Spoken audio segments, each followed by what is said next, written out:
Now, we touched on this earlier, the fact that the Platform Committee continues its work in Cleveland. Our man in Cleveland is standing by via Skype. Of course, that is the one and only John Gizzi, Newsmax chief political columnist and White House correspondent. John, we were monitoring the Trump rally in Indiana.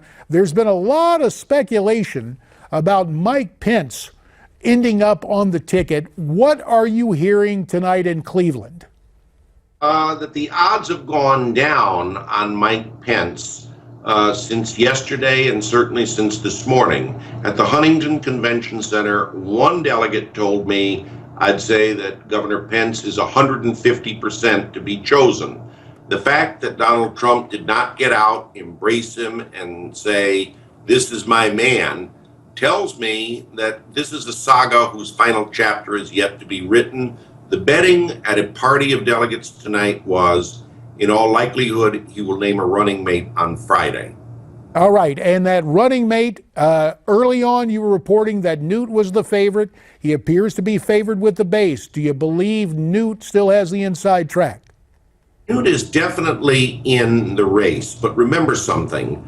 Donald Trump is known for pulling surprises. For that matter, Hillary Clinton talked today about naming Admiral James Stavridis, a very distinguished naval officer who served with valor and now is at the Tufts School, the son of Greek immigrants. And this just might lead Mr. Trump to pick retired General Michael Flynn, a frequent guest on Newsmax. Well, I still say the non-politician Trump will pick the politician Gingrich or Pence. And of course, Brother Gizzi, as you cover politicians, and I'm a recovering one, the old saying in Washington is there are only two jobs worth having. One is to be president, the other is to be chairman of the Ways and Means Committee. And my old friend Kevin Brady of Texas now chairs my old committee.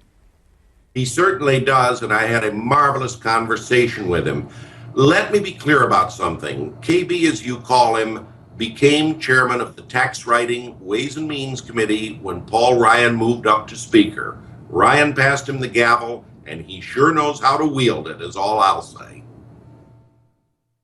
You personally, as Representative Brady of Texas, have proposed something simply called the blueprint, I'm told, on Capitol Hill, that you see as a replacement for the current tax code. Could you explain? Yes, and this is the result of the more than 50 members of the House, Republican House, who came together on a tax reform task force, part of Speaker Ryan's Better Way agenda to turn this country around. And what we've proposed is a tax code built for growth, built for the growth of wages, built for the growth of our local businesses, built for the growth of America's economy, and do it in a way that we leapfrog America from dead last among our global competitors, leapfrog them into the lead pack of our competitors for a long time. And so we go all in for growth, for jobs.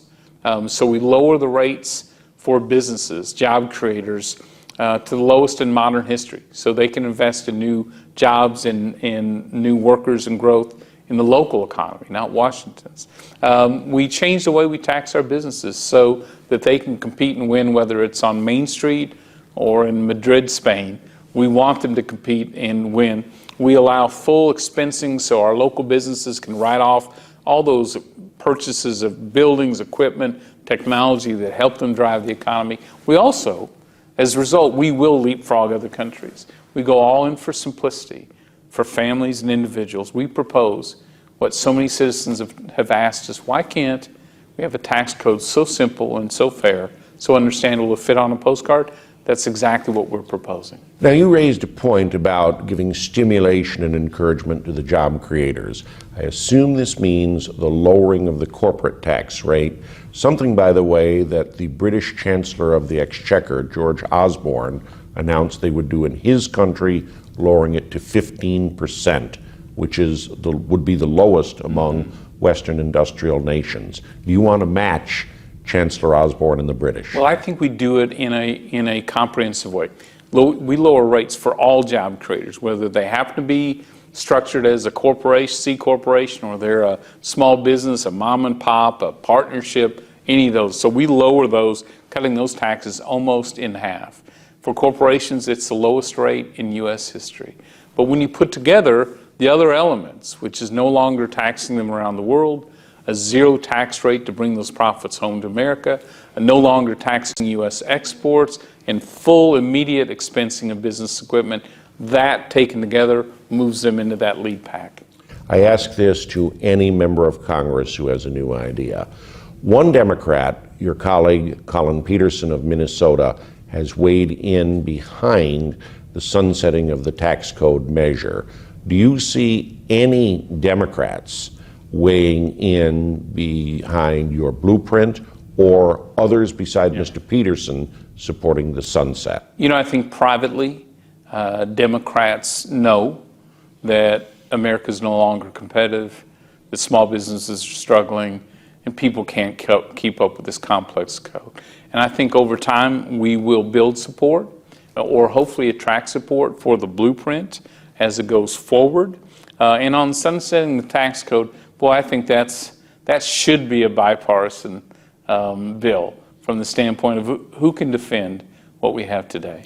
Do you have any signals from the White House or from the major party nominees, Secretary Clinton or Mr. Trump, I suppose I should call them soon-to-be nominees, that they would support the blueprint? The blueprint. We have had extensive discussions with Mr. Trump's tax team because there's big common ground on lowering these rates, simplifying the code, growing the economy, and reining in the IRS.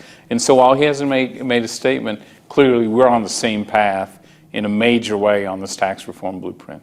Now, it's no secret that a number of your colleagues have moved against the commissioner of the IRS, Mr. Koskinen, saying that he has abused his office. What do you think of these moves against him? You know, we need a change in leadership. There's no question about it.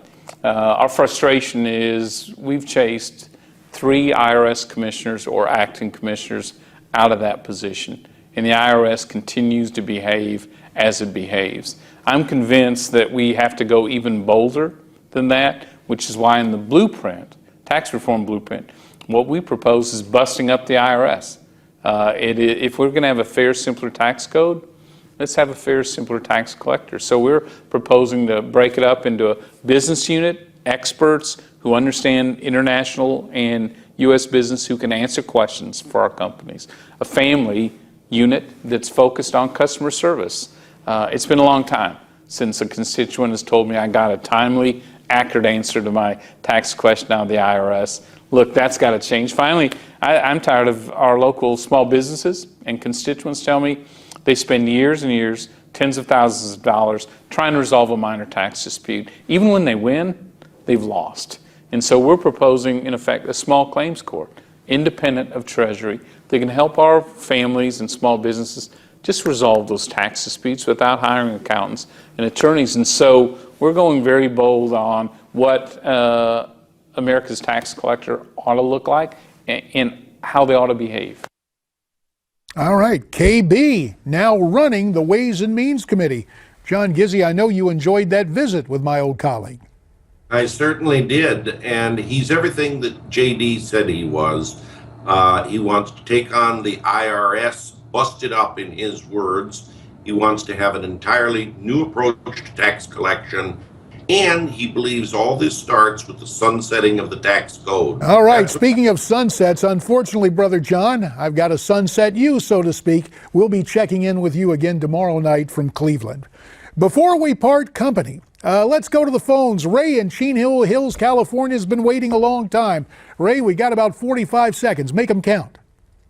Okay. Hi, JD. Enjoy your show. Thanks. Yeah, I would just like to echo what Brady said about the tax code needs to be completely overhauled for both corporation and individuals, and they have to be a coalition to put a director in charge there that's going to do those things and not to subservient to other political leader, either the president or whoever you're right. it is. John Koskinen is a disgrace. They should impeach him. They should kick him out. I'm hopeful there will be a President Trump. And understand, when I was in Washington, we talked tax reform, but until you have a president committed to it, it's going to be a while. We'll see if that happens with Trump. And Ray, we appreciate your observations tonight from California.